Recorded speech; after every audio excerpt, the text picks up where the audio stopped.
Hey, what's up, everyone? My name's Lionel. I'm your host for LT Productions, and you are watching I Watch You Watch. We are covering Love and Marriage Huntsville. This is season 9, according to OWN, episode 7. I appreciate everyone for coming to my channel. Thank you. And please support also by liking this video. And you can subscribe if you are new. Leave your comments below. Let's get into this episode. Okay, so this first scene is a continuation of Mel and Trisha trying to find out, when did you actually meet up with Martell to train? You know, last week I said, okay, I don't know what's going on. I don't think I can really defend Trisha in this moment because it's like, you're not really able to answer straight questions. For me, at this point, Trisha just needs to give a statement. No stuttering, no nothing. Just saying, look, this is what happened, and that's that. You know, I didn't betray you or try to mess with him while you were still with him. We didn't go there. Again, I kind of do feel like something was supposed to go down, but I still don't think that they did it. I don't think that they went that far. But that's how y'all feel. So the questioning kind of took a turn because we see Mel was like, you know, I found it very odd that her friends were willing to throw her under the bus. She was thinking possibly there was going to be a reaction coming out of Mel towards it, because for me, it's really weird to see Mel to be so nonchalant back during the trip and now come back and trying to grill Trisha. Like, so do you care or don't care? I think possibly Mel wanted to test out, would you just be truthful about it? And I think that she was trying to get to know what type of person Trisha was. But anyways, Mel said, look, it's 2024. Whatever happened, happened there. And Trisha agreed there. So they're going to move forward. I said, okay. So I was like, are we really going there? Like, I mean, there's nothing. What can you change at this point? In a way, it seems like Mel is welcoming her in the group. Trisha has invited Mel to her son's graduation, and it looks like she's going to come. And she does, as we see at the end of the episode. She says, you know, take your time to get to know people within the group.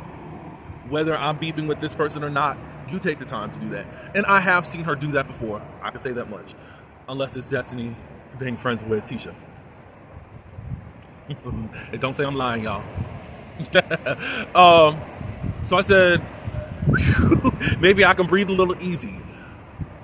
I don't think it's going to come up anymore. People would be a fool to bring up Trisha and Martell again. Mel seems to be unfazed, and what's supposed to happen from there?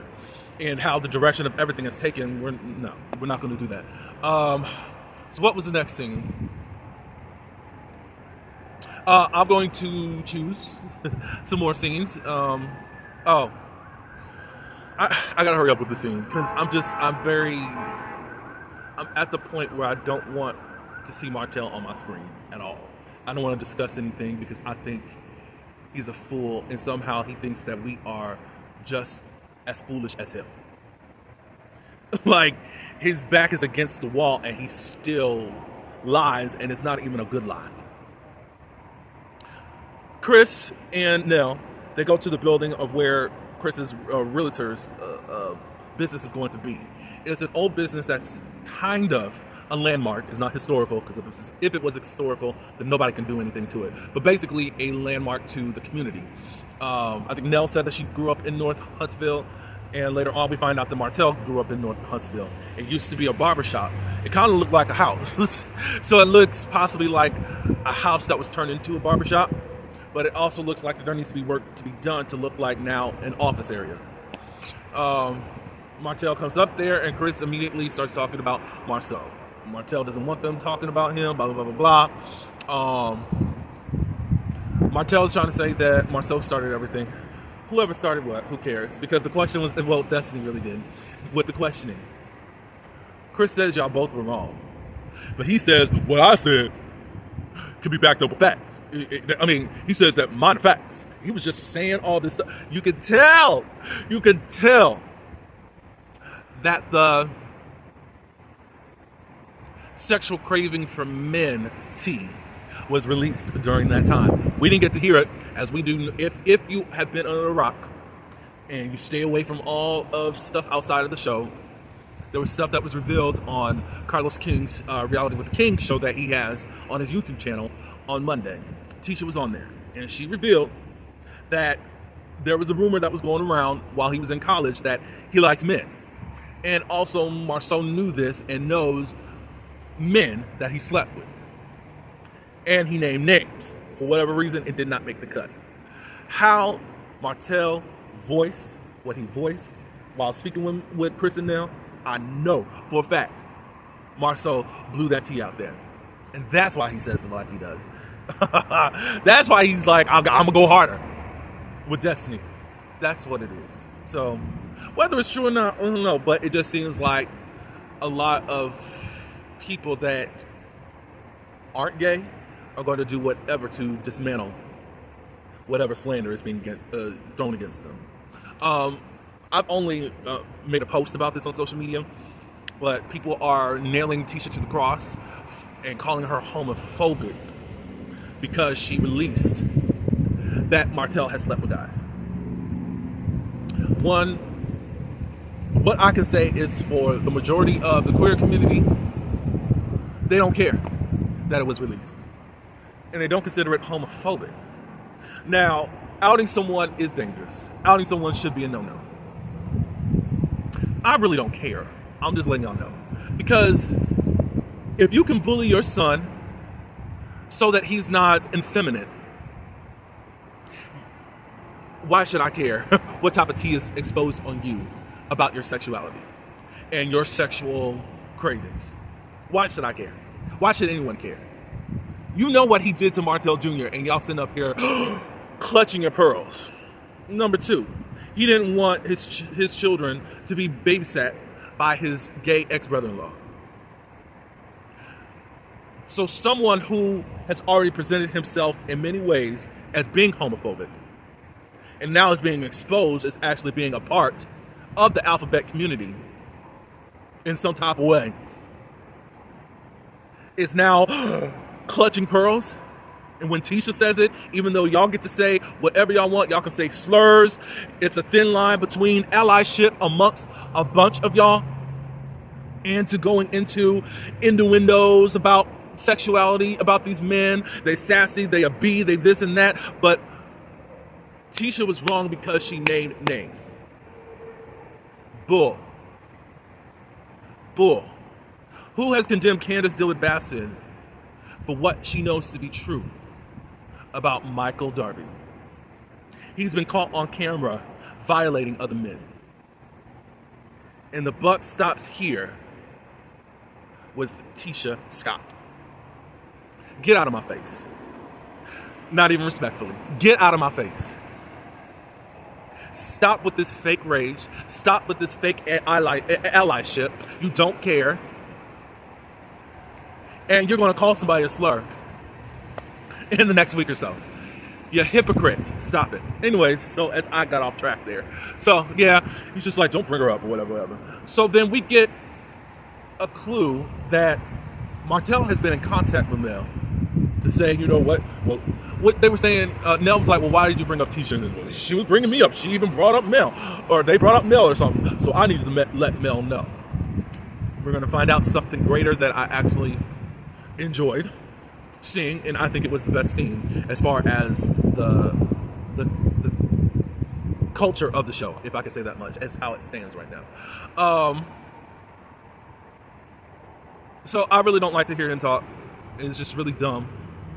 But really, Martell, the law, as you are showing your arse every time that you don't know how to obey the law. And I think eventually you're going to be locked up. You are only supposed to communicate to Mel if it's about your children. And I was surprised, like, why are you saying anything else? Because I was confused when he was like, what? You had to communicate to your wife about something that was said? It didn't make sense to me because we already know the limitations that you did have.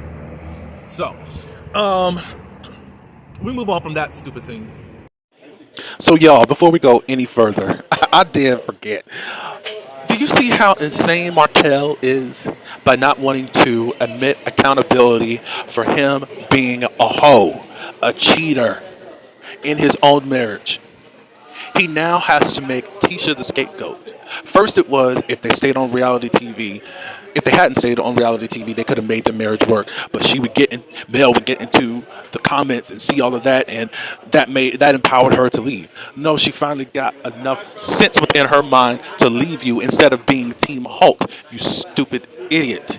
But he is so arrogant, so prideful, and so gone, and so narcissistic. There is no saving him. Only God can save him at this point because he's so lost in his mind that he cannot face the fact that he ruined his marriage. Point blank simple. Ken. Ken, we get to know a little bit more. Well, a little bit, not really a little bit more of Ken. We get to get more story from him, I guess. He goes to, I guess, a dear friend of his barbershop. I forgot the word. What it was like called Wicked or something. I said, "What Wicked the movie?" Hopefully y'all are watching that because I've seen it 9 times. We listen and do not judge, and plan to see it some more times. Go see Wicked, but it's like a Wicked barbershop, whatever. So he's talking more about Trish and mostly Marquez, whatever how you say his name. He's getting to the point where he's intolerable of how Marquez is. He says, "Look, I think he should be thanking me. I'm really just assisting him in this whole parenthood type of thing that you're doing." If you don't know, there's kind of a pattern with him as far as getting with women and then becoming surrogate fathers. Some people think it's weird. I don't know what to really make of it. I don't know enough of Ken to just make that judgment. I think he loves whomever he's with, and he just encompasses whomever comes in that package until something is proven otherwise. In many ways, at least with Ken, it does seem like I'm a better parent than you, Marquez. However, evidence does show that you are a better parent. So is Ken talking ish, or he's talking his ish? Is he trying to replace him, or did he step up? Trish said that he stepped up. Ken says that he stepped up. Marquez says, "I know I wasn't here in this, but I'm still their father." So for people to just say that it's creepy as to how he handles relationships and gets into these people's parental affairs, I don't know. But y'all can answer that question. But he's like getting to the point where he don't want to deal with Marcus if it's always a consistent bumping of heads. The guy that he was with was saying, maybe you should have a talk with Trisha, saying, "Hey, if he does this certain thing one more time, then just say that you're going to exclude him from things." So we'll see how that goes. The next scene is Trisha. She's at home and has invited Destiny over to catch up. They start talking a little bit, and then next thing you know, a notary comes by. As many people said when those divorce papers were signed a couple weeks ago or a few weeks ago from Ken and Trisha, like they're signing these papers, but they don't even have a notary. They believe that scene was totally fake. Maybe they did do that. I don't know why they did it. I can't say why. I'm not there. I don't know these people well enough to judge them. Now, if you tell me something, I can judge it by that. But certain scenes I wasn't there, and there's not much follow-up. However, Trisha did follow up to make sure that there was a notary on board as she signed the divorce papers. She paid for it and all that good stuff. Destiny was given all these weird faces like, "So you had me come over while you was doing this notary stuff?" Well, she said, "Yeah, she was coming over anyways." Obviously, Destiny felt uncomfortable, like, why am I kind of getting involved in this, Destiny did not talk about anything of her business, but they did discuss Trisha's business. I'm used to that from Destiny. But I don't know how really close these two are. I think how can I say this? It's unfortunate that Trisha has to kind of be, and Ken have to be somewhat pushed off into the other cast members, because I believe Stormy was a real friend. And I think if Stormy was around, Destiny wouldn't be there at this point, at least while she was doing this notary. I think Stormy would have been there, and it would have been more on-putting than what it is. So anyways, so you could just sign those divorce papers and you're okay? Like, yeah, I'm okay. Yeah. She says, so what's next? Marriage? And she says, the ink is not even dry yet. We'll see, basically. So she said, well, you know that you're going to go through a mourning phase. And Trisha's like, no, I've been ready to get rid of him forever and a day. And Destiny's like, no, for real, you're going to go through a phase of that. And it's going to hit you. Possibly it hits her, possibly not. But they have been separated for 5 years. The relationship has been over since then. So it's like, ugh. Oh, Ken did say in this other interview, in his scene, that once the divorce papers are signed, he's going to go get a ring for her. So I don't know what's going to happen. We still got episodes to go and all that. Trisha did, I think, invited Destiny to the graduation party and all that. She said that she had to invite Marquez and his family over, so we got to see how that goes. She did make the statement of that she was going to follow up behind her son to go to those young people parties. But, I didn't understand that because it doesn't seem like you really don't want to be up in there. But Destiny said, oh, you're trying to be a helicopter party. No, you need to let them folks do what they do. That was it for that scene. The most important scene that I feel was Marceau, Tisha, and Mel getting together. And y'all owe Tisha an apology, I feel. From this scene, they got together to be accountable for what happened at the park situation, field day. And they wanted to say, hey, this is what's going on and what happened during the whole Martell thing. Mel says that she got a text from Martell saying that Marceau and Tisha were saying some disparaging things. She says that she saw the text and she kind of wondered what it was, but didn't feed into it. And they asked, so did he say what we said? Because that's a lie. The only time that they were mentioned that Mel was mentioned was when Martell was trying to accuse Marceau. Look, did she try something with you? I remember the time where Marceau was there to comfort Mel when it got really bad between Martell and Mel. I think she had just found out that he was cheating. I don't know which time it was or whatever, but he was there for her. And at that point, he thought, Martell was trying to put it out there like Marceau and Mel were trying to have some type of affair. And it's always been this game thing of competition with Martell trying to not seem like the worst person in the world. So what I found out is Mel, Tisha, and Marceau have made a pact to, if we need to hash something out, we would do it right away if there's some type of problem. They said that they had been believing Martell for so long. Mel was right. See, I'm defending her. Mel was right all along when she said that Martell was trying to twist things and get the cast to turn from her. And she said, well, you probably did believe him, and the reasoning is because I went on quiet. So it was easy to believe and follow what he said without even getting my side. And that's what they did. They were gullible with him, but they're tired of his lies. However y'all want to take this, Mel fans, like, it is what it is. They fell for the okadoke with this dude.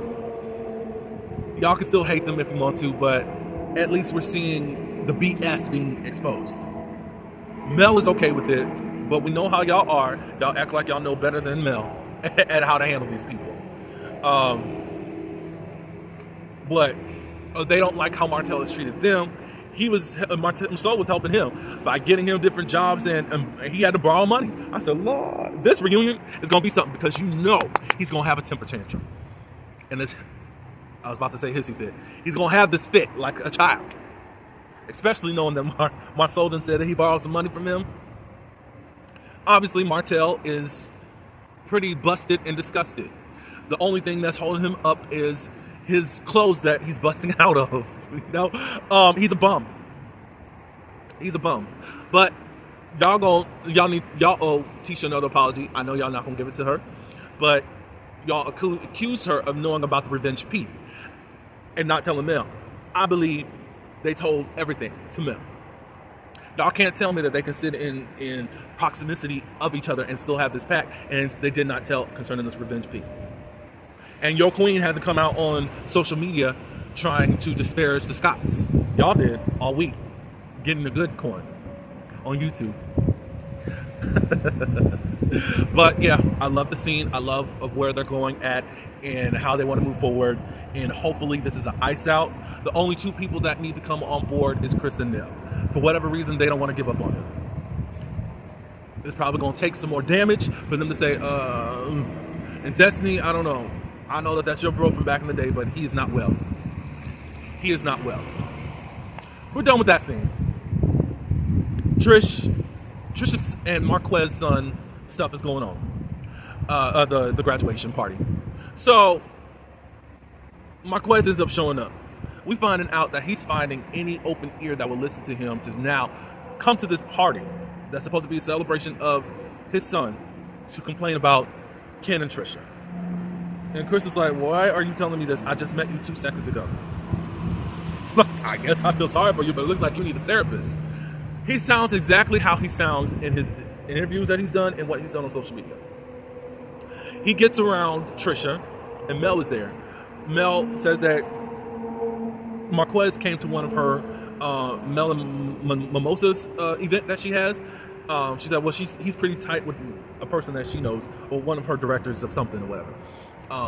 And I guess that's why he was there, and he met her. Because I was trying to figure out, okay, so why were you in this picture with Mel? But he knows someone else that's connected to Mel. Anyways, so then they start talking about how to deal with triggers. Well, Marquez was. Mel said, well, how to deal with triggers is to not be the trigger. Now, she said that Trisha is being a trigger to him. Trisha said, no, I'm not. You know, there was about to be another fight going on. He mentions Martell to Mel, and she's like, wait, I don't know you like that, so don't mention him and all that good stuff. We hear about your child or whatever. So they were about to get into it right then and there. There's so much animosity between those two. After even 5 years of being split. There really should have been some therapy between each other. I don't know why they haven't done it, but he's in Atlanta living his best life. Or living out his dreams, I'll say that much. So then next, during the whole barbecue celebration, if you want to call it a barbecue, at least a backyard situation, Ken makes a statement about that really shades Marquez. Marquez standing to the side, and then he comes over and joins them. Hey, I'm the father. I said, Lord Jesus. And they end the episode there to be continued. I think the shade that came out of Ken may have came from a place of, he may have heard of what was going around during the party. That's where I'm going to fall at right now until I get some more of the scene. But I was like, Ken, that's kind of, it could sound very shady. Like, this is supposed to be about the child and y'all still acting crazy. Like, if I was a child, I would have left. Because it's quite crazy. Y'all let me know in the comments what y'all think. But y'all do, I think y'all owe 2 apologies to Tisha, but I know how y'all are towards Tisha, and it's probably not going to happen. But and y'all gonna live the way that y'all want to live. But again, like this video and also subscribe. Until the next one, peace.